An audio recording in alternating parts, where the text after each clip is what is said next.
Is that better?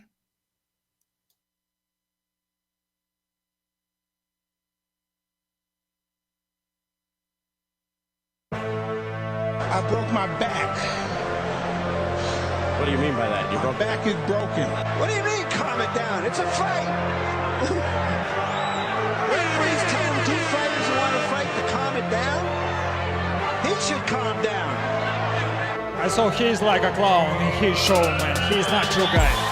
Because Tyson Fury's back, and all you motherfuckers are under attack. Look, Eddie Hearn can say all what he likes. Who gives a shit what Eddie Hearn says? It's garbage.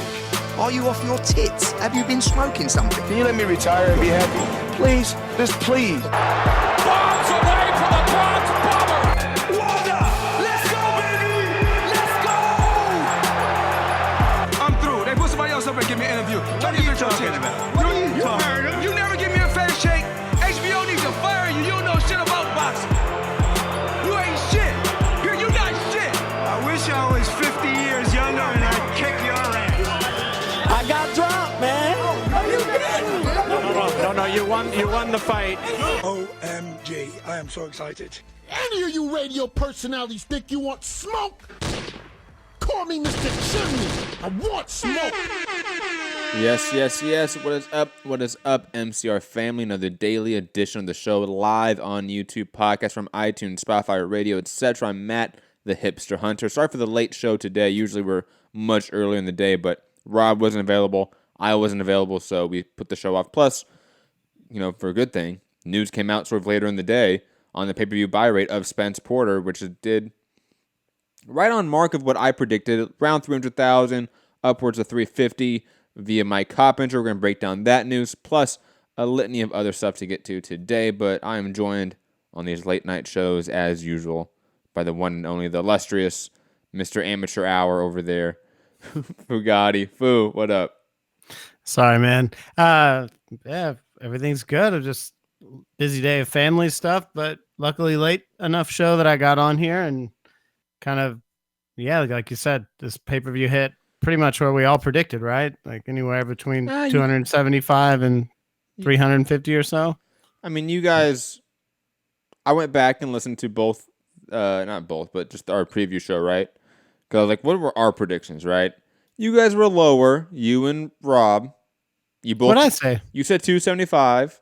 Okay. And then Rob piggybacked on it, because like you guys do, the tandem, the couple that you guys are. Can't be independent thinkers. So you both went 275. He actually went lower. He was like top end 275, probably 250. No, I think I gave an area to be upwards more, right? Did you say 275 to like 3 something maybe? I think I said to 350 or something like that. You did not say 350. I think you said 325. I think at a 50K range. See? Yeah. Math. It's hard and it's late. There we go. Digressing though. I predicted around 300,000, maybe a little bit above that, especially after the fight. I was getting the sense that it was doing good numbers. And I will say this, especially combined with the probable purses for both guys being lower than, let's say, Spence, Mikey, or Pacquiao, Broner, Pacquiao, Thurman even, right? Right? Like I would say the purses for this fight is lower than all those fights previously mentioned. Yeah, absolutely. They made money in this event, probably more so than these other ones that maybe even did a little bit better than this fight because the profit margins were far sort of wider for this event than the other pay-per-views going in the past. But great numbers for Earl Spence, for Sean Porter. Definitely going to be ones that, like I said before, if these numbers for Spence keep doing good numbers, like there's no reason to take him off pay-per-view. There's no monetary incentive to do that. No, he's pay-per-view probably every fight now. I mean, he's not going backwards in competition level unless it's a, mandatory or something, but he's going to fight Danny Garcia on pay-per-view. Then he's probably going to fight Pacquiao at some point on pay-per-view. And I mean, they can do a Thurman fight. He's got a ton of stuff that he can still run through and never even mention Crawford's name, so. I mean, at the post-fight press conference, he said the same exact words. He said exactly, I'm going to fight Danny. I'm going to fight Thurman. Then I'm going to fight Pacquiao. I don't need Crawford right now. Like, Bob needs to promote Crawford better. I don't need Crawford right now. And he has a point. It's unfortunate, but the realities of business and capitalism, there's no real drive to make that fight right now from the PBC side. They're making money. They're making good fights on top of that. I mean, we're talking about Spence Porter being fight of the year. In the next topic, we're going to be talking about my fight of the year candidates. I didn't think Fu was going to be on tonight's show, but I'm going to be asking Fu to sort of rank his top 5 fights if he can, sort of off the top of his head. And Spence Porter's in that list. Like, there's no way you can sort of take it out. It was a great fight. Me and Fu were doing the live fight chat. I think we were enthralled by the action of it. It was one of those fights that you can't criticize for any reason. And on top of that, you kind of don't want to. Like, it's a two top five guys facing off versus each other in a unification. How is that a bad thing? And for Danny Garcia, yes, we don't want that fight as much as maybe a Sean Porter fight even. We don't see the avenues for victory for Danny like we do maybe for Sean going into this Earl Spence fight. But Danny is still a top 6 welterweight, still a former champion. It's still not a bad fight. We're talking about the matchup. I think it was me and Rob. I don't think you were on the show about just how this fight, the Spence Garcia fight, is a good one, and it's hard to criticize it other than we want better fights. We want bigger fights. And it's hard to push for those bigger and better fights when just the good fights are still making really good money for all those involved. Fu? I have nothing against this fight. I've seen boxing Twitter, like, obviously, This if you're a fight Crawford fan. This fight being Spence Porter or Spence Garcia? Spence Garcia. Okay. If you're a Crawford fan, you want the Crawford fight. Of course. I get that. 100% that's the fight everybody wants at 147. No ifs, ands, or buts.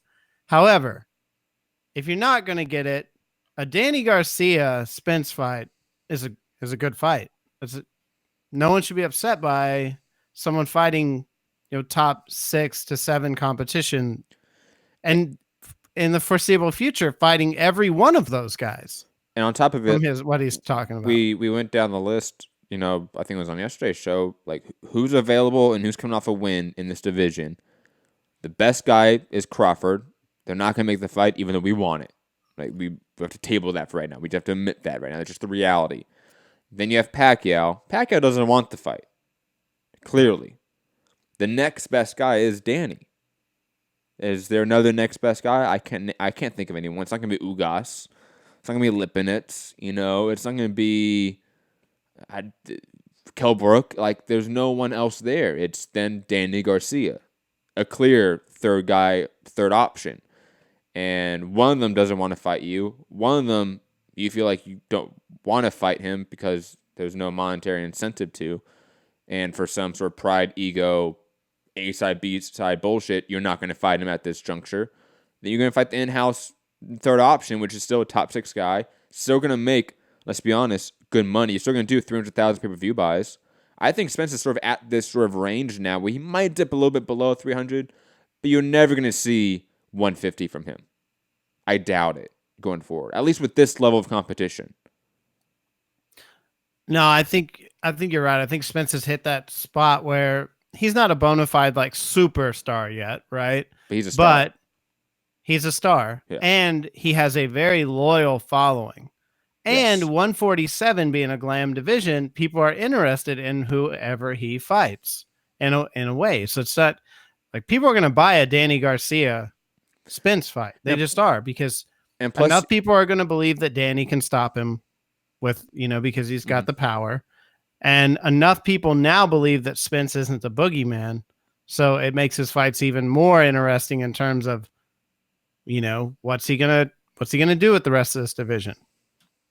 So agreed. And on top of it, just to want to, for the people listening, our phone lines are down. Unfortunately, the 323 number is not working tonight. Call in on Skype, Mix Combat Radio. Gary, MC Treasure, I see you guys in the chat. Would love some input. MC Treasure in the chat saying, to me, why can't one of the other PBC guys go fight Crawford? Like you have thought the belt and the scalp would be a big enough incentive. You beat Crawford, come back to PBC, and then unify again, more money. I think that's perfectly fine. I think a Thurman Crawford fight should be something that definitely Bob Arum is going to have to push for. And I forget who told me this or who responded to me in this, and I made out the point. I forget for what fight it was. I think it was for Farmer Davis, or no, what was it for? It was for some fight, maybe a Charlo fight. And I was like, look, why is person B not going out and publicly sending offers to person A, the A side? Force the fight. Make it a public headline constantly, because then the public will then demand it. That's how the chicken becomes for the egg, scenario. You need to go out there in media, in the public, and push for a fight for the public to want a fight. That's how it works. Okay? Until I see Crawford really go out there and push for these fights, and I see Bob Arum push for these fights, and not just talk some shit in a sly way in a press conference here and there, right? Fu, a legitimate offer, a legitimate contract being sent to Heyman, being sent to Thurman, being sent to Pacquiao, being sent to whoever, Sean Porter even. Fuck, you don't think Sean Porter is willing to go over to ESPN? Of all the guys on that side and that pack, so to speak, on the PBC side, which one would be the dog to go over to ESPN and fight Crawford? Sean fucking Porter. And we would all buy that shit instantly. If they made that pay-per-view, that would maybe not do 300,000, but it would do a lot better than Crawford Khan, right? Absolutely. Guaranteed. And Bob may have to send Crawford to Fox. Absolutely. He may have to. They have no plan for Crawford right now. No. There's zero plan. And you cannot... I think the media involved in all of this has not been as fervent about talking about this as they should be, because Crawford is one of the best talents we've seen, and he's wasting away with garbage fights at 147. And honestly, garbage promotion. Yeah, it's ridiculous. No one talks about it. There's obviously some that talk about it, but it's one of those things where, I was right. A year ago or 2 years ago when Crawford re-upped his deal, right before that was a main talking point amongst a lot of people inside the community.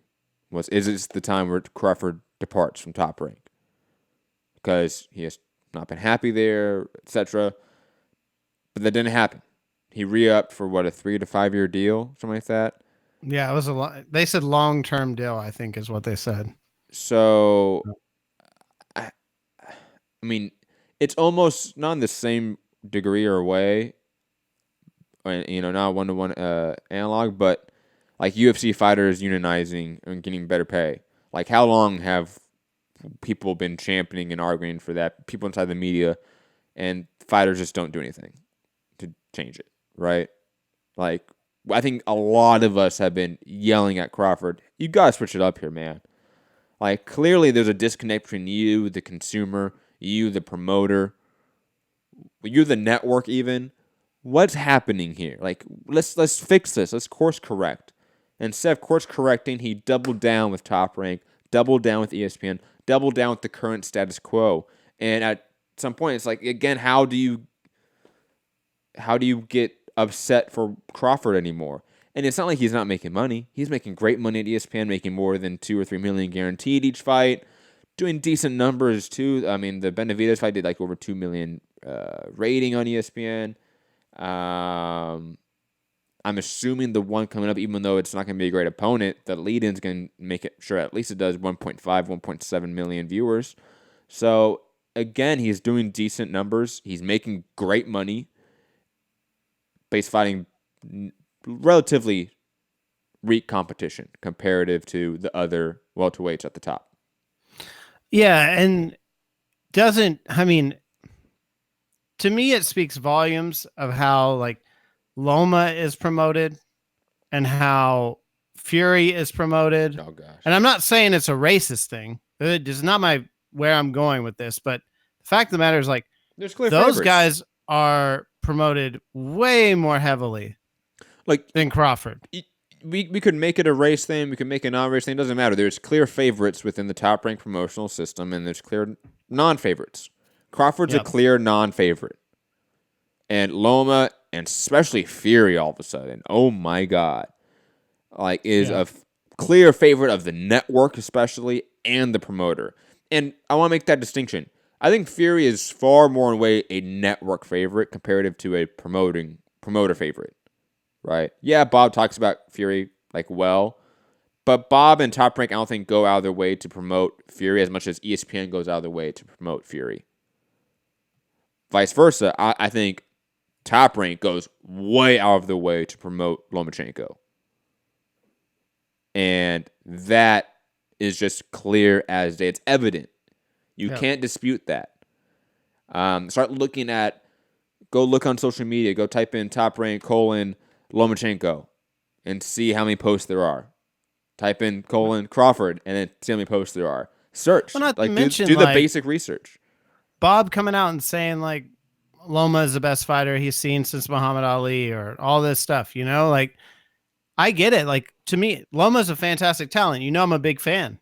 Oh, but Crawford is an amazing talent that doesn't have any backing in a better anyone pushing him in a better division with makes more money, far more money at stake. Yeah, and you can make I don't know if you could make a legitimate argument, but long term, if ESPN / Top Rank were very smart and really open to co-promoting with Fox, off the rip and sending him kind of over there in a way, they would make far more money with Crawford long term than Tyson Fury.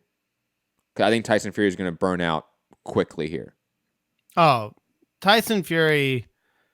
Look at the level of competition, man. We're not 100. I mean, I'm not. And on top of that, I'm not going to pull any weird conspiracy. Quickly, before you make that point, tie into competition. Look at the amount of money they're making off of that competition, that fight. That fight did shit numbers. Check out our video earlier this week. Sorry, foo. Yeah, conspiracy. Shit numbers on ticket sales. And no one cares about, people care about Fury when he's fighting Wilder or Joshua, or if he fought Andrew Ruiz, or if he was fighting Dillian White, or, top level competition. People want to see it because they know what Fury is capable of. No one wants to watch Fury fight Safari and fucking Schwartz and this next guy that he's going to fight. No one cares about these fights. The fact that they promote those fights 150% more than Crawford fights, where he's literally, this guy is on a run of fighting top guys nearly every damn time he's in the ring. He was just an undisputed champion in the weight class below. Stepped up and fought his next weight class for a belt, right? Think about his first this. fight, pretty much. The guy that beat the last guy to beat Pacquiao, okay? Yeah. Got beat by Crawford. How are they not able to capitalize on that? How? They're not trying to. That's the problem. Bob's selfish. And I don't understand why Bob's so willing to work with Loma in terms of you want to go fight on an Eddie Hearn card, go do that. Make a bunch of money. But not willing to allow Crawford to get the fights that he wants on a different channel. Send him to Fox. Let him do 5 million fucking views, or send him to Fox on a pay-per-view and let him do 5 or 500,000 pay-per-view buys. Because realistically, if Crawford goes there and fights any of those top guys, it's going to do at least the 300,000, but it's probably going to push up more. Yeah, because it's going to be promoted as other people know how good Crawford is. You have ESPN and Fox pushing it. It's going to be more. It's automatically. If you make a Crawford Porter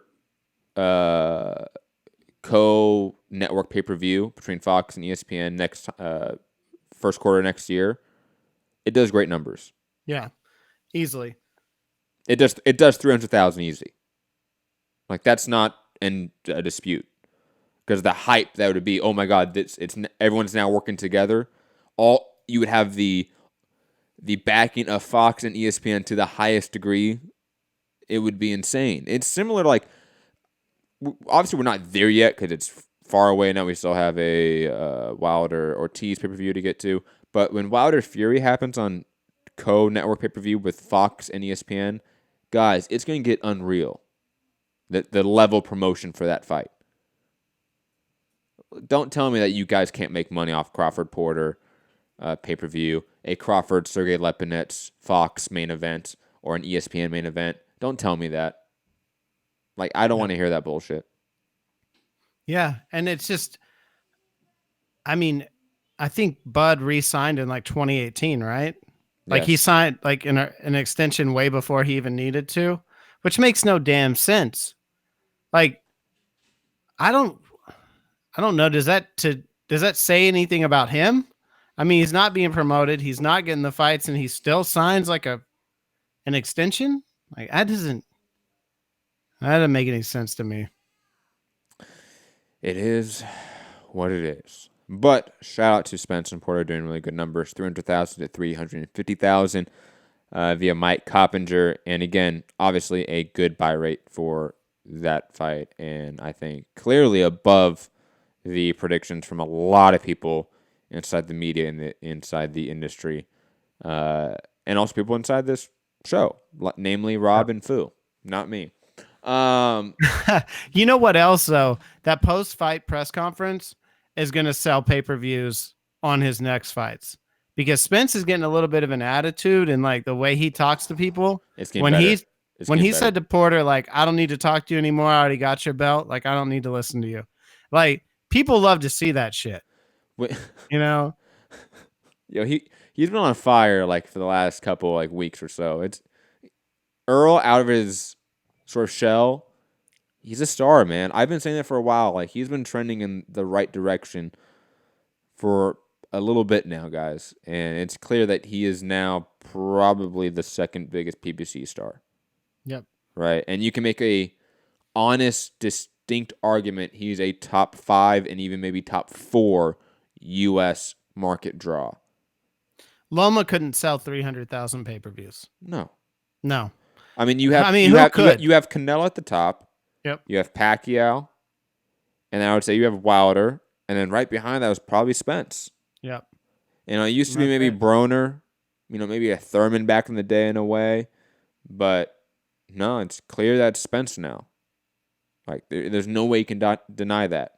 Moving on, let's talk about the fights of the year so far, because there's not a lot of fun topics today. There's not a lot of topics today, period. So I wanted to sort of infuse a fun topic into the show. And plus, we've had a lot of great fights in the last sort of, few months or so, it feels like. I'm going to give my top 5 fights in a row. Okay. Make that clear, Fu, okay? I'm going to give some honorable mentions too, so that gives you time to think of your list from 5 to 1. Okay, Fu? Because I know I sprung this on you, but I'm giving you time here. Honorable mentions first, though, just to give them a shout out. Katie Taylor versus Daphne Pursoon. Come on, man. Both those women went at each other. And plus, a theme of a lot of fights on this list kind of had an upset feel to it. Even though Pursoon did not win the fight, she clearly should have won the fight, in my opinion. And on top of that, God, these two women went to war on the inside. And we saw Katie Taylor truly get tested. Fantastic fight. Lipinets versus Peterson, another inside war. Too bad not a lot of people saw this on FS1. I think we only got like a 90,000 viewership, which is really low. I think it was a Sunday night card on like a weird time. But this was a great fight if you can go back and find it. This was a throwback slugfest in the trenches. It was magnifico. Moving on, though, to the actual top 5 itself. Number 5, Daniel Roman, TJ Doheny. A beautiful super bantamweight, sort of high technical chess match. But on top of that, some bloody sort of combinations and brutality at time. I think both men were knocked down from what I remember, if maybe just only TJ Doheny. And it was, again, a fantastic chess match, fantastic boxing match between two guys. And Doheny's, I think, variance and diversity allowed him to really, I think, put this fight on another level. And then Roman, being the durable, come forward, methodical boxer, just sort of walking him down. A truly great fight. Number 4, Earl Spence versus Sean Porter. And I know that for some people, it might be low on the list. Other ones on this list to me were a little more shocking, and on top of it, had some more dramatic moments to me personally. And a fight of the year needs that, in my opinion. But again, great fight. Next fight, number 3, Anthony Joshua versus Andy Ruiz. And I know this is the one that might upset some people in terms of the placement, this being above Spence Porter and Roman Doheny. But again, this fight had dramatic moments, both guys being knocked down. AJ being knocked down multiple times. Obviously, the dramatic upset of the year possibility in AJ losing that fight. I don't know if it's going to be upset of the year when we get to 2020, but definitely at this time a front runner for upset of the year and fight of the year as well. I know some people didn't like it because too many knockdowns or something like that. They didn't think it should have been fight of the year, but I'm like, that makes no sense. That is more entertainment. That's more excitement. Next up, number 2, Manny Pacquiao versus Keith Thurman. I love this fight. It was, and again, along the thread of sort of surprising, a little bit of an upset to it in a way. I think the actual betting odds had Pacquiao as the favorite, but in my mind, Thurman should have been the favorite. But Pacquiao had this career renaissance that was, again, surprising, knocking down Thurman in the first round, had a great fight, high-level chess match as well, high-level boxing on display. A beautiful, beautiful fight. And number 1 on my list, Jarrett Hurd versus Julian J. Rock Williams. I mean, come on.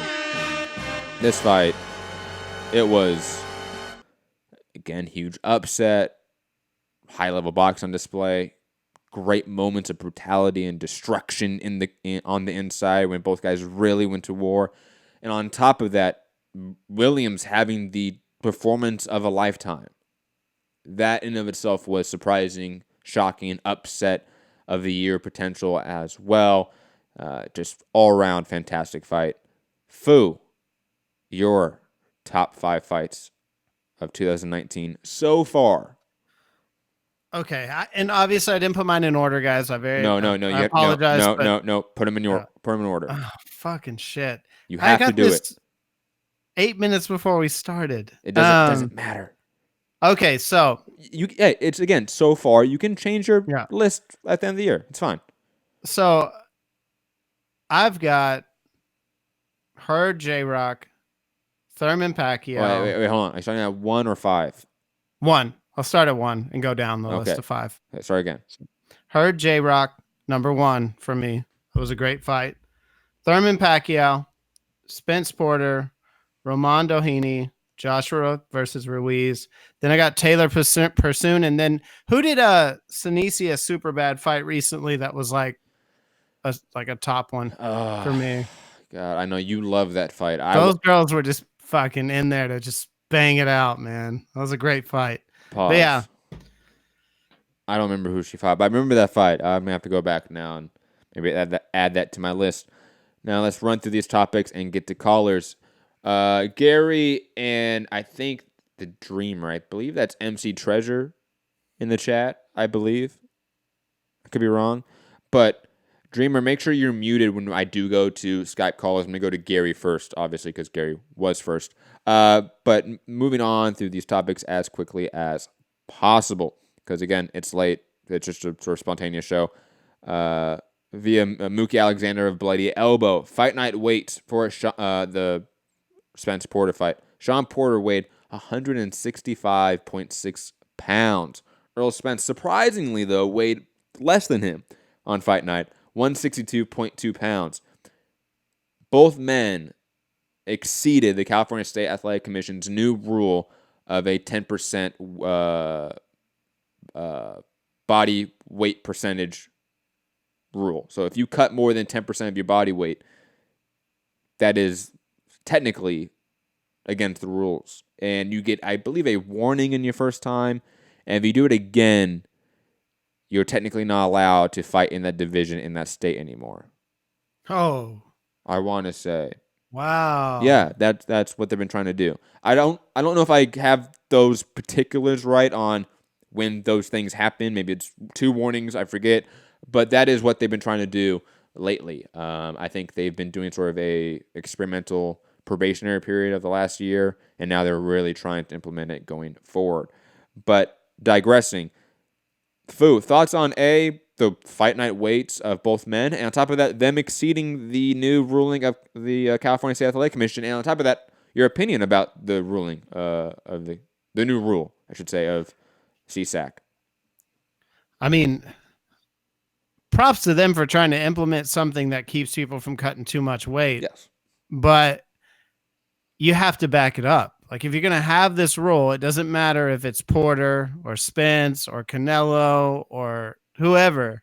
See, if they miss it, there's got to be repercussions, like something has to happen, or nobody will give a shit, right? Or it'll become another thing where it's like, oh, you tested positive for drugs, but you get a 6-month ban because you're super popular. The other guy who's not popular gets a 4-year ban. So if it's something like that, then it's just another thing where we're just going to be like, oh, it's the fucking mafias. We knew that both of these guys were, dude, Porter looks fucking massive, like he's just a big dude. And everyone knows Spence blows up, and he's sitting there saying like, I'm guessing. So was he saying on his tweet that he would be like 160 plus on fight night and then gain another 20 to 25 pounds after the fight? So he's coming down from like... No. I don't know. Okay. Because I'm saying, like, man, is he coming down from 190 pounds to 147? No, that's not what he's saying. That's Holy I think, shit. First off, humanly impossible. I think the biggest weight cut I know of is Gleason Tebow in the UFC, and he fucking literally got studied by, I think it was Stanford University, because he cut so much weight. It was like 28 to like 30 something pounds he cut one time. I forget the exact number, but look that up. That's something you can look up. Gleason Tebow, UFC weight cutting. Look that up. It's crazy. But the guy was like cutting from like 180 something to 155. Insane weight cut. But digressing from it, clearly, I think Spence was talking about that in terms of, hey, I was 165 plus starting my camp, my 8-week camp. Usually I cut a little bit of weight before I get there.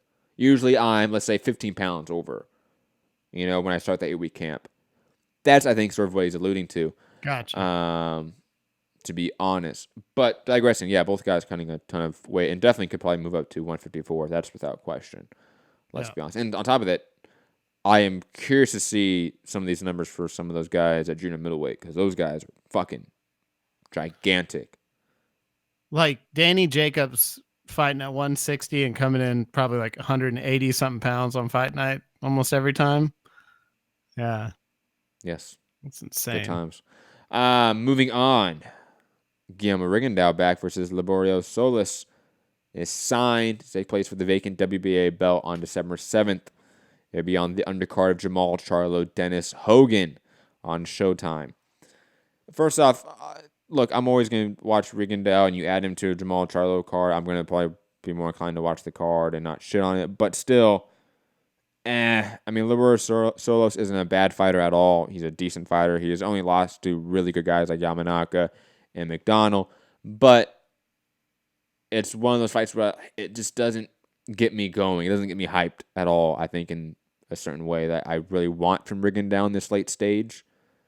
Like if you look at certain, let's say, legends in the late stage of their career, they're fighting big names usually. Unless they're fighting way past their expiration date, like a Roy Jones or Mike Tyson, or even like Oscar De La Hoya, in a way, when he fought like Steve Forbes in LA. I forget what exact arena that was. But, certain guys, usually when they're at the end of their career, fight usually the best competition. Or not best competition, their biggest name, so to speak. Mayweather, his best names came in the last stage of his career. Okay, Bernard Hopkins continued to fight great names up until the very end of his career, fighting top 10 names. Guillermo Rigondeaux is still fighting top 15 guys, but I want to fight some top 5 guys, to be honest. I want to fight, bring a Emmanuel Navarrete over, bring a Daniel Roman over, bring Ray Vargas over. Like, there's no way those networks really care that much to hold on to those respective parties. bring them over to Fox or Showtime. I would love to see Rigondeaux sort of end his career fighting some of these top level guys. Fight a new way, soon. Like those are the fights I want to see from Rigondeaux, not Liborio Solis. Fu, any thoughts? Yeah, I mean, if you go down, Rigo's resume, it's like beats Nonito Donaire. I think that was a massive upset at the time. I'm gonna say it was upset. And then nothing after that really in terms of competition. Then you've got the Lomachenko fight, which obviously he stepped up 2 weight classes for. So it's kind of, even though a lot of people said that Loma was going to get beat by him, wasn't surprising when he lost. And then now he's fought 2 people that really aren't interesting, and now it's about to be a third. So like you said, I mean, he's getting up there in years, and to be a 2-time gold medalist, to be as talented, to still be playing around with this level of competition, it just doesn't make a lot of sense. Doesn't make a lot of sense. Agreed. Moving on. Daniel Jacobs-Chavez, is close to a deal again for the 1,000th week. I'm so over talking about Jacobs-Chavez being close to a deal. We've been reporting this for how many weeks here, Fu? 3 weeks, 4 weeks, a month, 2 months? Yeah, and another nepotism case. Chavez, okay. On that How card, many chances does he get? On that card, according to Lance Pugmire, we're getting via Mike Coppinger, who spoke to Abel Sanchez, former cruiserweight champion Murat Gassiev, could make his heavyweight debut on this card. Cool. Who else is supposed to be on this card? Isn't like Estrada supposed to be on this card? Am I imagining that? I want to say, let me pull this up. I think this is a tweet I sent earlier, right? I want to say they had some other names on there. While you're looking that up, I can keep moving on. Alunga Makabu inks promotional pact with Don King. Fuck that shit. Fuck boxing. Fuck boxing. And they're planning to do a Rumble in the Jungle 2. I hate boxing. I really do. Dude, how is King still around? I don't know, man. You know what's the craziest fucking thing? Is I remember when Ali died, I was listening to, I think it was, because at the time I was way more of I was far more entrenched in casual, mainstream sports. I was paying attention to them far more often, right? I think I was listening to some ESPN show. It might have been the Mike Golick show back in the day. I forget, Mike and Mike or whatever that was, right? And they brought in Don King to talk about Muhammad Ali the day that he passed away. And I was just thinking, how is no one in that studio having any basic knowledge of how much of a con artist Don King is, how much he ripped off people like Muhammad Ali and others. What? This is the last person that boxing fans want to hear talk about the death of Muhammad Ali when it happened that day. But yes, he is still around, and that's why. Because I think everyone forgets that this guy was allegedly involved with killing people. This guy's fucking Suge Knight for boxing in the realest way possible. I mean, Tyson won't even be in the same room with this guy, and he threw a fucking glass of water on him. I think the last time they were around each other, right? So it's I forgot about that. That was good. I mean, that was funny. It's a fucking mess. And then now he's, it's gonna another Rumble in the Jungle too. It's that's just fucking disrespectful. First off, because he doesn't have any fighters that will, put on that caliber of a fight. But nah, Makabu, bro, he's the next Ali. It is what it is. I mean, everybody's trying to make money. Everyone's a con artist, man. Everyone has their grift. Moving on. Mike Coppinger sources Eddie Hearn outbid Top Rank today in a purse bid for Alexander Besputin versus Radzvab Butev. The fight will headline November 30th in Monaco on DAZN. Top Rank, which promotes Besputin, was originally a sliding fight on Better Be Vajic undercard. Fight now for regular title. Fu, you're the top-ranked guy. You think this is a big loss for them, or are they outsmarting Eddie Hearn and make him outpay and overpay for this level of fight? Man, I think this is just normal shit. Like, sometimes you just get outbid for stuff. I mean, Hearn lost the White fight to Showtime or something, right? The one time. I mean, it's not a big deal. And I don't think Vesputin's going to be some gigantic star over there, at least not anytime soon. So, I don't think it's that good of a prospect. I'll be completely honest. I mean, I've watched 2 of his fights, I think, and I'd have not felt like he's a guy that I'm just going to be blown away by, So, no, I don't think this is a very big deal. I mean, Hearn might have overpaid for it. Who knows? But I doubt anyone overpaid for it. I bet he just went above what they were willing to go, and both the numbers were low. Yeah, it's not like they're gonna. It's like he paid like $100 million for this fight or something. Last topic of the day, we'll go callers. Skype Mix Combat Radio. Excuse me. Shitty topic to talk about and sort of like end the show on in a way, but Vance Monterosen arrested for felony domestic violence for allegedly headbutting his wife. I'm so tired of reporting news stories like this. Fuck Vance Monterosen. I'll wait till more news comes out. Fu? It's sad. It's sad that the guys that get involved with, combat sports, a larger percentage of them than any of us are comfortable with are very shitty to their wives and family members. But, what are you gonna? I mean, we're all gonna buy the next fight. No, I mean it's Vance Monterosen. Fuck that. No one's gonna buy his fight next. Let's go out to callers. Skype Mix Combat Radio. Gary in Dallas. Gary, what's up? Going on. We were talking about the weight cuts real quick. Yeah. That's like a catch-22. All right, it's good that they're looking out for the safety of the fighters. I'm not sure if this is going to make fighters move up or just make them come in the ring dehydrated, which is bad, right? Instead of putting those couple of extra pounds on, they just come. You know what I'm saying? Mm-hmm. Which they need. They just come in light. That would be bad. So it's what I do like about it, right? Is the penalty is you can't fight here at that weight anymore. It's not you're going to have to pay us money, right? So it actually is about fighter safety. It's not about trying to cash in on fighters coming in overweight. Yeah, it's actually saying you can't do that here. So I like that. Yeah.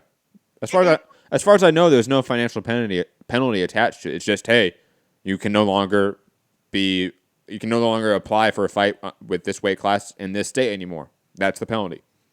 I like that. So it's actually about, right, like fighter safety. Like, you hear football say, oh, we're concerned about player safety, but we're going to add another game to the season. It's like, well, which one is it? Like this is they're actually trying to keep fighters safe. So that's a good thing. I just don't, and I see why it could work, but I could also see how guys would come in dehydrated, not adding those few extra pounds. I don't think that's a real concern, to be honest. You don't think so? No. I think this is a net positive. At the very worst, it does nothing. At the very worst, it's just ineffective because it's only one state doing it. Which is the other thing, right? You'd have to get the other major states. I mean, West Virginia, Texas is always going to do what Texas does, but you'd have to get Jersey, New York, and Nevada in it too for it to really work. Right, because there are states like West Virginia or wherever where if no one else will sanction you, they'll sanction you because it's revenue for them, right? Well, so the way you would do it is that you would have to go to the annual ABC commission meeting where all the ABC heads, so all the for those that are maybe not from the U.S., that means all the individual state commission heads. Like Andy Foster is the head of the California State Athletic Commission. He would be going to this annual meeting. and all the respective heads of all the respective states that do have commissions, because some do not, they would go to this meeting yearly, and they would ratify new rules, talk about financing certain, not experiments, research, I should say. They've definitely done that in the past. But the last time they've agreed on any rule set was before I ever got into the sport from a professional level. It was way back when I was a fan. I think it was in 2011 or 12. They had a yearly meeting or whatever, sort of like convention like the WBC. And from that, we now have, I think, half of the commissions having one set of MMA rule sets, the other half having the, quote, unified MMA rules, and then coincide similar boxing disparity. There are some commissions now that have different rule sets from the unified rules of boxing because of that meeting that happened, I want to say, some years ago, and they've sort of splintered ever since. I think it was like New Jersey. I'm going to try to remember something. Like, it was New Jersey versus like California, I want to say, is what it was, is what led to it, to make it really funny. But I think there was like some commission beefs that led to that. I'll try to find some articles and send them to you, Gary, because I think you would find that fascinating about that infamous hearing. I think it's a good idea. I think it's more good than bad. I think it. Yeah. But the only thing is like Errol Spence, who can fight wherever he wants.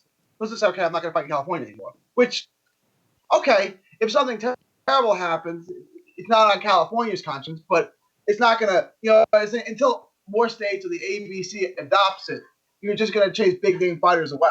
But I guess California said we're okay with that. And plus, California is one of the states that can do that because they have leverage. They have LA. Right. It's like New York can pass a really strict medical insurance policy when it comes to boxing. Why can they get away with that? Because it's New York. They know they're still going to get fights because it's fucking New York. Nevada, if they really wanted to experiment and flex their muscles and become innovative with their regulation, they could. And guess what? People are going to still send big fights to Vegas because it's Vegas. Right. They have some leverage in that capacity. The other thing was on the top 5 fights, nobody had Hooker versus Ramirez on their top 5 fights. No. I wouldn't put that in my top 5. Okay. Good fight. Really good fight. Like, don't get me wrong. But, like, no, not in my top 5. There were a couple of fights, maybe Thurman versus Josecito Lopez. That's not a top 5 fight for you? That was a really good fight. It was a good fight, but I thought, like, Thurman Pacquiao was a far better fight. Better than that, yeah. Like, I have Kovalev Yard, Doheny Roman, Pacquiao Thurman, AJ Ruiz, and Hooker Ramirez. Not in any particular order, but those would be my top 5. There were a couple other fights. Maybe some of these weren't big enough. Like Josh Franco versus Oscar Negret. That's a great fight. That was a good fight. I guess like Quillen and Angulo, whatever that was, 2 weeks ago. It was a great fight. Still haven't seen it. Those aren't. Chris Algieri versus Danny Gonzalez. Really great fight. I guess those fights just aren't big enough to be on the list. But those were really good fights. And then, what about Taylor versus Baranchik? That was a really good fight. Yeah, but I don't think those were better fights than the ones we mentioned in terms of entertainment value. Probably not. Okay, then on to the Spence Porter thing. 300 is, I think what I guess my prediction was 300, so it's about what I thought. But that's all positive. I mean, it sucks for the fans because now we're just going to have to pay for every Spence fight moving forward, right? But it's good for Fox. It's good for Spence. He's a pay-per-view. He's an established pay-per-view star now, right? Like, he's done this twice in a row. So as long as he's not fighting Carlos Ocampo, he's going to be on pay-per-view. What do you think? What do you think about like an Ugas fight? Is that pay-per-view now? I mean, yeah. I mean, what do you think comes at 250? No. Yeah. You don't think so? It's Spence. He's the star now. But wait, you think there's only a 50,000 pay-per-view differential from Spence Porter to Spence Ugas? I disagree with you because I think Spence is a star now. I think Spence Garcia is going to do more than Spence Porter. I think he's going to do like 400. I think Spence is a growing star. I think he's trajecting up on pay-per-view sales.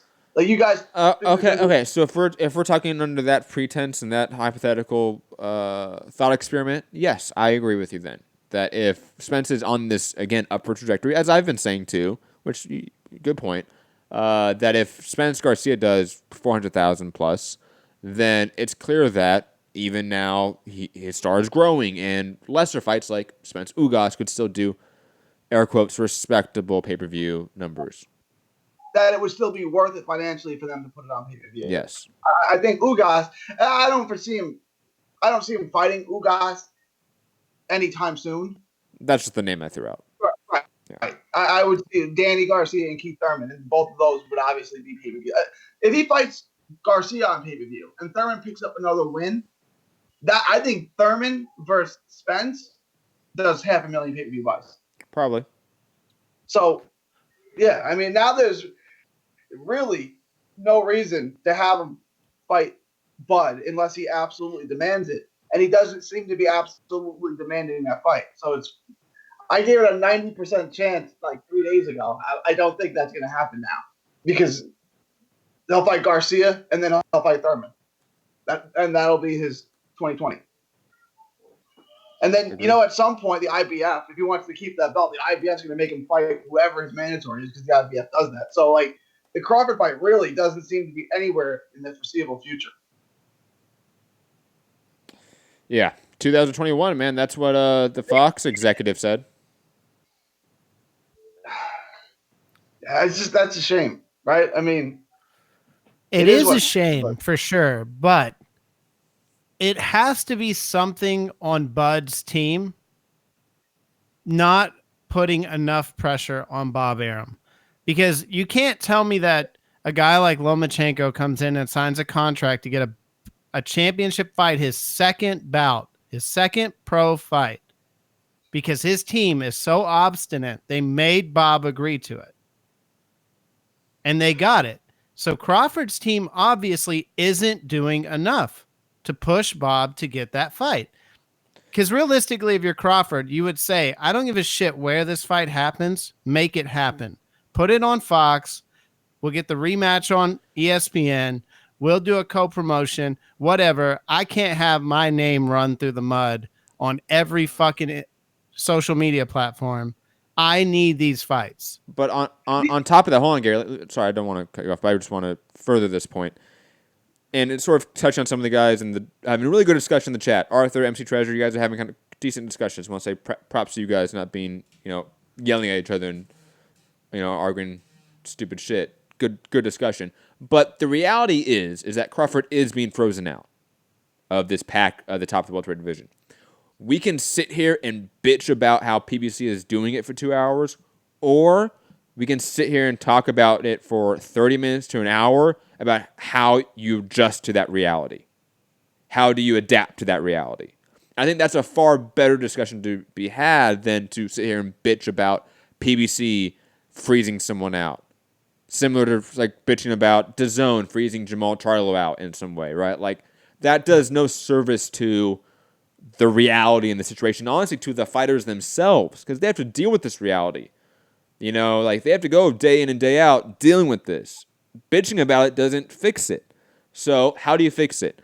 Well, I will also add to Fu's point about like pushing Bob to make the fight, blah, blah.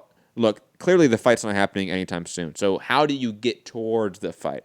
That, I think, is probably the best sort of angle we can take in this discussion, because I think it's clear, and there's, I think it was Arthur mentioned in the chat, I think he said even Crawford Ugas is a good fight. I think that's a perfect fight to make.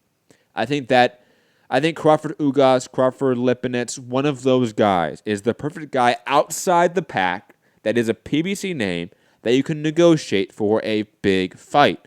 And whether they force it pay-per-view down our throats and it only does 200,000 buys, it doesn't matter. Because the object of this path is to get towards the Spence fight. That's what you need to do. So knock off a PBC name, Lipinets, Ugas, whoever it is. Then work towards a Thurman, Danny fight, a Porter fight. Then work towards a Spence fight. That's what you have to do. And it's going to take a year. And this is just the reality. But instead of sitting here and fighting Kavalauskas and names like I've mentioned, like Kell Brook, no. Go and somehow make the fights with PBC names, whether it's like the Felix Diaz fight where he comes over to ESPN, or you go over to Fox, fight Ugas, fight Lipinets, and then fight Sean Porter, or a Danny, or a Keith, and then fight Earl Spence. Otherwise, you're not going to get the fight. You're just not. And you're going to keep being frozen out. Gary, sorry. Back to you. I like that. And I like him going over and fighting Ugas. Right? I like them working together to make that fight so that they can make future fights together. And I think Ugas, I thought Ugas beat Porter. I thought it was very close, but I thought Ugas. So I think Ugas deserves another title shot. So that solves two problems, right? You get another title shot, and you get PBC and ESPN to work together. It killed two birds with one stone. What about this fight, though? Right? If you're Terrence Crawford, the winner of Taylor versus Prograis, I don't want to hear the weight discrepancy because Crawford comes up from 135, so it's not like he's going to be the much bigger guy, right? So if Crawford, you wouldn't have to go over to PBC, but what about that fight? Crawford versus the winner of Prograis Taylor, presumably Prograis. No, I don't. No, that's stupid. That's not a stupid fight, but it's not one that person needs to go and fight JC. Like that's how that needs to go down. Like Ramirez and I was gonna all that. The next name I mentioned, but those guys should fight each other first, right? Yeah, I mean, I hate when people leave unfinished business in a weight class. Like, why do that? That doesn't make any sense. And clear unfinished business too. Like there's been beef brewing. Like go make that fight. It's Prograis versus Ramirez. Those managers and those teams have been bickering at each other for years. Make that fight. Let me see how consistent you are on that. So, did you hate it when Danny Garcia left 140 and didn't fight Crawford? And he went up to and fought for a title at 140, 147. Yeah, I mean, I've said the same thing multiple times about other people too. Like, time out. When was Danny's last fight where he weighed in at 140? And when was Crawford's first fight when he weighed in at 140? Honestly. Danny's last fight at 140 was in Puerto Rico when he lost to what's his name? Herrera? But and then he fought Peterson at like 144 because he said he couldn't make it anymore. 143. Yeah. He had a couple catchweight fights. I don't think was Herrera also a catchweight? I thought Herrera was 140. I'm pretty sure that was 140. And he defended his title for the last time. I could be wrong on that. I just don't know if these two guys were in the same weight class at the same time, to be honest. I've been extremely consistent with that message. I've always said it about Mikey Garcia. I don't like when people jump around weights and don't finish what they're doing at the weight class. It just, to me, it leaves too many questions in people's minds about who's the man at that weight class. I hate that stuff. Okay. His last fight, Danny Garcia's last fight at that weight class was actually Rod Salka, technically. It was 141. And that was in 2014. Right. Because Crawford's first fight was in Dallas against Duarme at 140. And that was 2015. So it technically never overlapped. Yep. All right.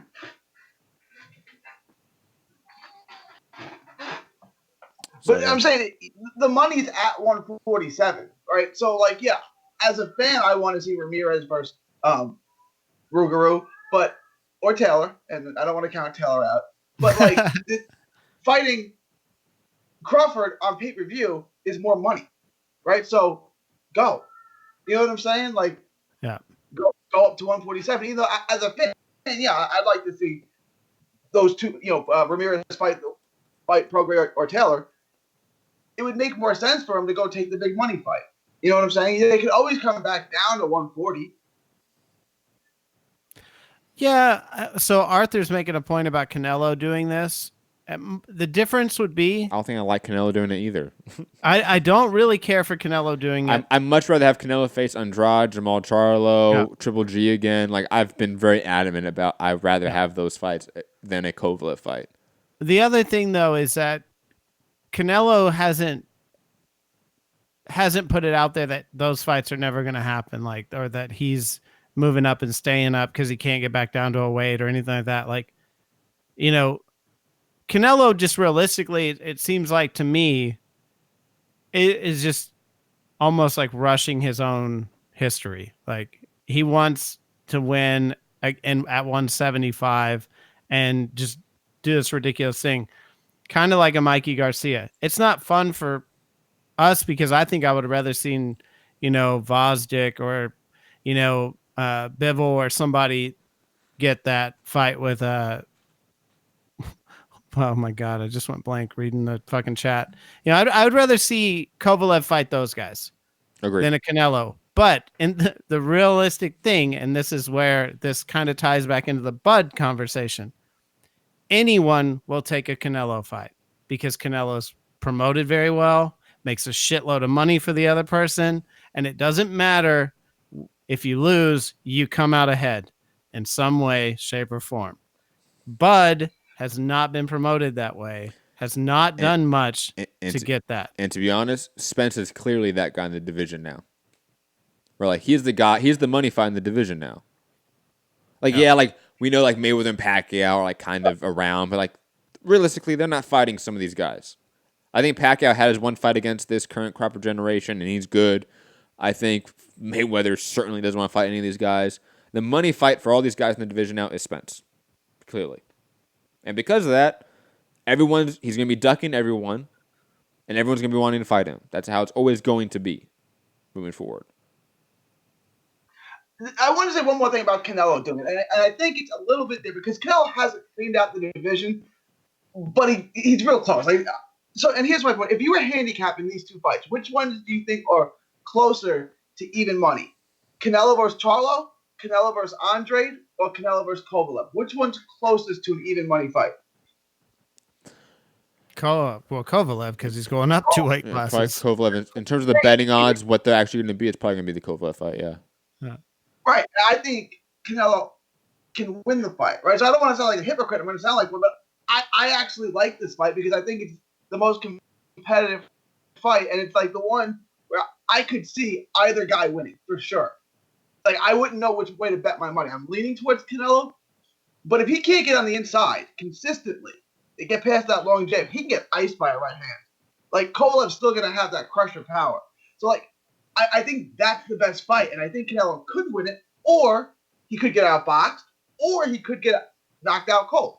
So like it's the most intriguing fight because I think Canelo could win it, but there's that huge risk involved in it too. Like Roy Jones fighting Ruiz. Right? You don't know, but there's certainly a good chance Canelo could win that fight. Where it's not like Mikey Garcia fighting Errol Spence, where you know the outcome, or Brooke fighting Triple G. Sure, man.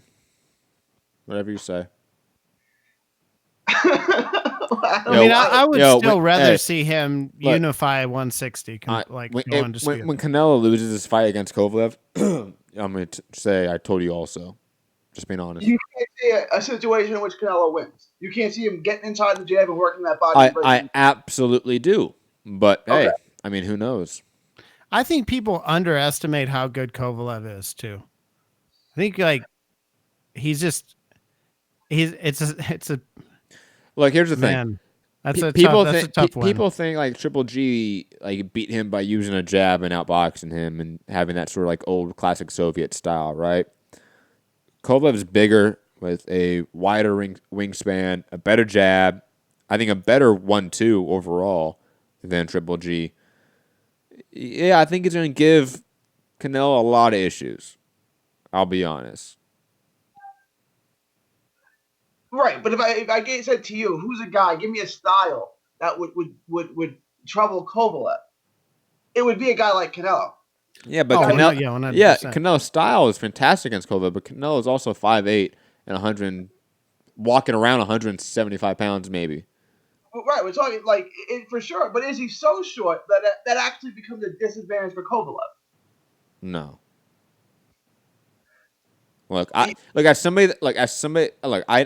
I'm just speaking for me here, because I like throwing a jab when I spar. I like having that sort of long range style, right? If I'm fighting a guy shorter than me, it's easy money, bro. If your jab's your best weapon and that's like your thing and your bread and butter is throw that 1-2 down the pipe, and you're fighting a guy significantly smaller than you, it's made for you. Stylistically, the fight is made for Kovalev, guys.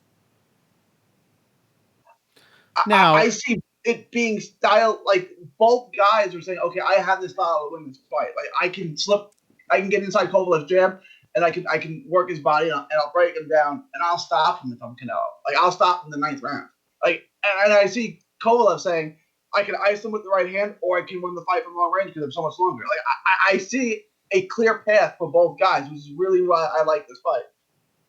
Now, I will say a thing that I'm not a fan of that Canelo does that actually helps him in some of these like moments, like against Triple G, and will most likely help him against Kovalev, is when he kind of just like dances on the ropes, like sits there and kind of like dodges a bunch of shit, and then he'll be within range to hurt Kovalev to the body. And that's where I think Canelo will win or lose the fight, is if he's able to, you know, put body work in like he does against other people. Because that's Kovalev's weakness. Circling back to maybe the discussion of topics of the show, I want to bring up another fighter that's moving up in weight class before finishing business. Leo Santa Cruz. What the fuck are you doing, man? Despicable. And that's for the 130-pound super. Wait. Super. I can't believe they finagled that shit, man. So I can't believe they did it. This is my guy, right? He's a Texas guy. But he lost to a guy named Dat Win. Then he lost to Chris Avalos on a cut in a fight he was winning, but he got cut and he lost. And then he's fought 2 guys with like losing records. So how does that put him in position to fight for the super title? When Cancio has the regular and fighting Rene Alvarado in a rematch? Right. Like that doesn't make it. I don't know. The disrespect, man. I can't. So they're not going to just put Cancio as the super and elevate him. Dude, no. I swear that's such. He should have been anyways. That's such bullshit. That's annoying.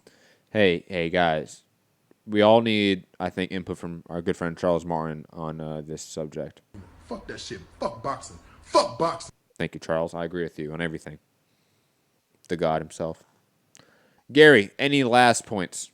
That's all I got. Thank you for the call. We're going to the Dreamer, who I believe is MC Treasure. I want to say. I could be wrong about that. Dreamer, MC Treasure, I believe. Is that you? Yes. Gary, meet yourself. Yeah. Dreamer.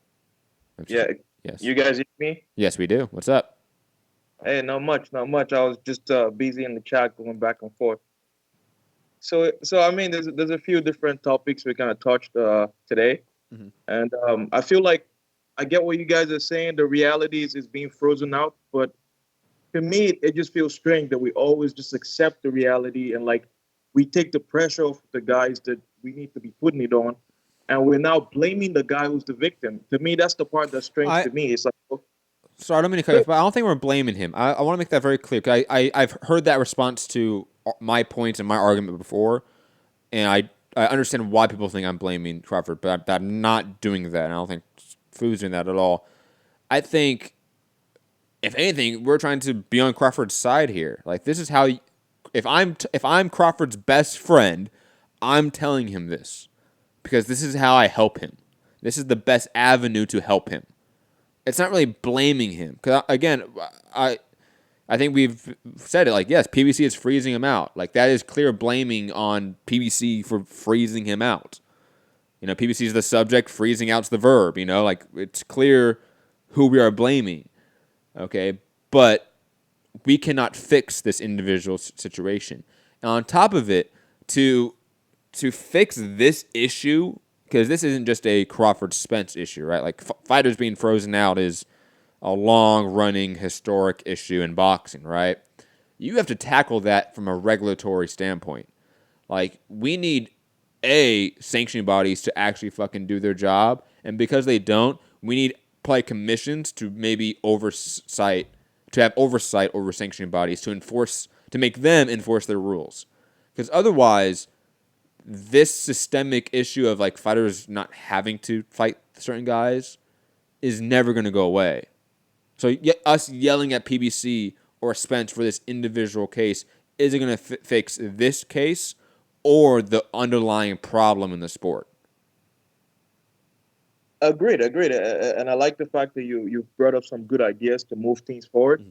But at the same time, what I'm getting at is like, and I wasn't saying you guys specifically were like blaming him, but like people generally have been blaming him. I see people go back and they're like, oh, he should have signed with PBC. And I'm like, that's cool, but who are you to tell him he should have signed with PBC? You don't know what offer PBC gave him, if they gave him one at all, compared to what Top Rank gave him. So now it's like people are saying take the short money just to be on that side of the street, even though there's no guarantee if you're on that side of the street, you get the fight. Look at Leo Santa Cruz and Gary Russell Jr., for example, right? So to me, like, I just feel like, yes, okay, we got to figure out a way forward now for Crawford because we realize it's being frozen out. But at the same time, we got to keep every chance we get bringing it up with, when this PBC fighters get interviewed or whatever side is freezing out people, they need to be reminded, like, why you not fighting this guy? Like, I listened to Kate Turman flat out say he's not going to fight Bud Crawford. And nobody says anything. Like, Danny Garcia got an offer for more money than he got when he unified against Keith Thurman. And he's not fighting Crawford. It's like, come on. Like, what more can you really do? Like, you try to fight these guys. They don't want to fight you. And nobody gives a damn. It's like, nobody's even, like, bringing them to the table about it. So, as forward, people in the chat actually said something that I kind of like. But this class of 140-pounders, so we got another unification coming up in the World Boxing Super Series, right? So now we're one fight away. Well, I guess, one fight away from an undisputed fight, which means most of those guys are going to move up to 147 anyways. And I think that's a good idea because most of them aren't on that side of the street. So this guy should be guys Crawford can get busy with, and maybe that's going to keep some momentum going or something. I don't know, but maybe that's a way forward. But I mean, so here's the thing I was going to say as well. And I agree with all your points, and Matt and I think we see eye to eye with that. We're Crawford fans, like neither one of us think that Crawford should be done this way. It's just a matter of like what he's done with his career and how Bob hasn't supported him enough. But like a big thing for me with the whole Crawford thing is that when you want the fights bad enough, like people make that shit happen. And I feel like there has to be something going on there to where his team is either one, not very good at negotiating, or two is just very happy with what they've got going at Top Rank, because what other fighter would be stuck with no fights and no real game plan? You think Lomachenko is going to do that? Do you think like at all that Lomachenko is going to just let Bob run him in circles with some shit fights? Yeah. It's never going to happen. Like, he would freak the fuck out.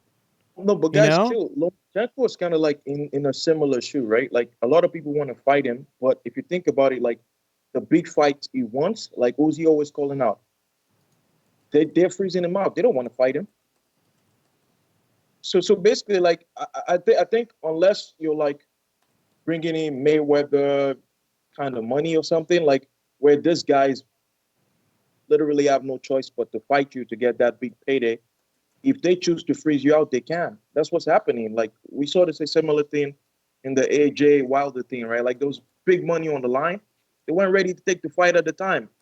We lose out. That's what I find difficult. It's like, I feel like it can happen to anyone. So if you're a great fighter, and we shouldn't just let you waste away. Like, there should be something that can be done.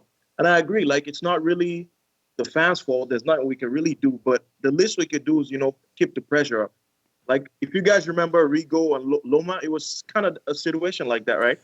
Rigo kept the pressure up. That came from Rigo. Exactly. I want to make this point very clear. Look, Terrence Crawford has done very little media after the Amir Khan fight. And on top of that, the media he's done, he's not out there yelling about Spence. He's not doing every single social media post, making memes, making GIFs about him and Spence. He's not paying a guy to do that 24/7. There aren't any official offers being sent post the Amir Khan fight to any of the PPC guys. I've looked. Yeah. And pride is a huge thing for fighters. If Spence was on social media with Crawford and all of Crawford's fans coming at him every day and ran the social media plan that Rigo ran to get that fight with Loma, the fight would happen because Spence would get tired of getting kicked around on social media every day with silly shit talking about how he's running, but that would how take he's being protected. That would take a 7-month plus campaign though on social media. Like that did not come overnight, and that took an extreme level of pressuring. Again, Rigo paid people to do that. Like I remember, for sure. I met them. I talked to them. Gotcha. Nice. When I was in Rigo's camp for that fight. Remember, 'cause I was in Rigo's camp for that fight. I met all of the social media guys. Great guys.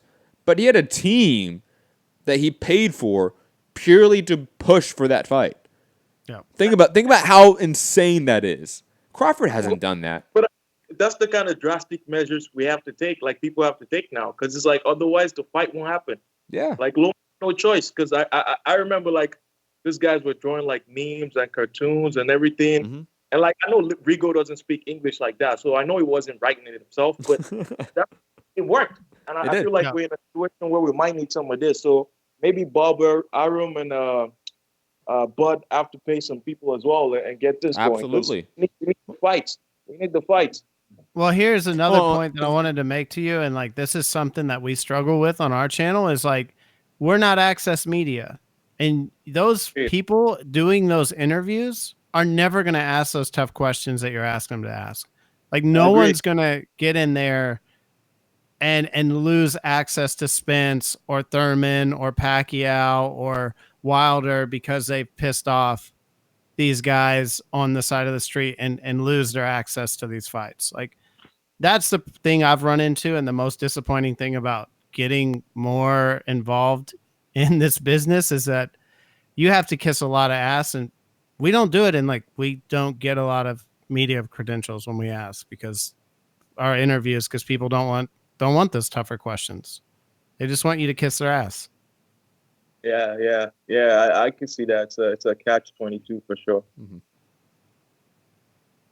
But yeah, on the Canelo topic of like basically always like having unfinished business, like I kind of see that too. Like it's a trend that I'm a bit wary of. I don't really like the idea. It's like why move to a completely different weight class to take on a massive challenge when you have unfinished business in your weight class? I get it, like you're the cash cow, anyone fight you, but when you take that kind of fight, it's like even if you lose, it's like, oh well, you jumped 2 weight classes, so nobody cares.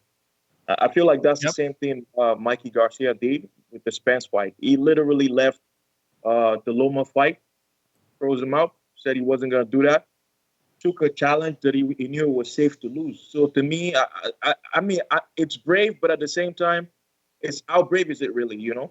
When it's like I'm expected to lose, and if I lose, I have a ready-made excuse.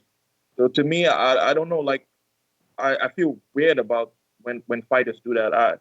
Like clean up your division, then move up, or at least maybe clean up your division, bar one guy, you can move up and come back and finish off the guy or something. But don't leave like 2-3 guys, people want to see you fight. And then you go fight some guy on a random conquest and try to come back or even stay there or whatever. Like, it's like, it kind of kills the competition within that bracket, right? Because like now people don't know for sure who's the man in that division.